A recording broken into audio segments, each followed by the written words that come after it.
In merito ai lavori di posa in opera dell'asfalto sulle strade di Agrigento, interviene oggi con una nota stampa il Dipartimento Regionale Tecnico, precisando che gli interventi di bitumatura si sono svolti con estrema urgenza in considerazione del periodo strettissimo intercorso tra la richiesta del 14 gennaio inviata al Comune e alla Regione affinché provvedesse alla manutenzione e alla cerimonia di apertura dell'anno di Agrigento, capitale della cultura, del 18 gennaio.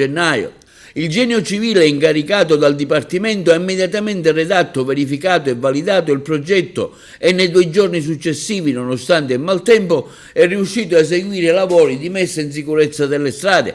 Al momento dei sopralluoghi era stato verificato un notevole dissesto della pavimentazione, determinato da buche, tombini scesi a quota notevolmente più bassi rispetto al piano stradale. Questo costituiva di fatto un grave rischio per la incolumità pubblica dei cittadini stessi, per cui nella redazione del progetto era stata prevista la bitumatura dell'intera superficie stradale.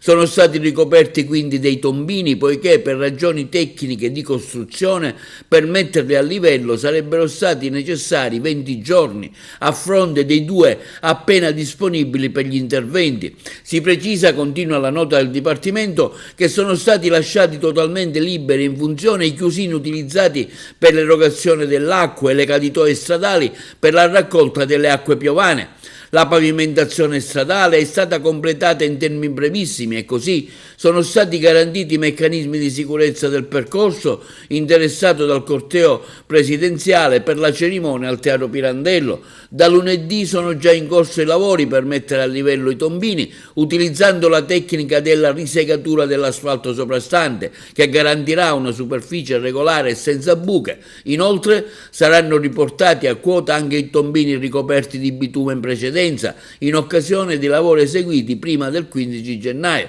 che sono stati individuati con la tecnologia del metal detector in quanto non erano stati georeferenziati. I lavori saranno infine completati con la segnaletica stradale orizzontale.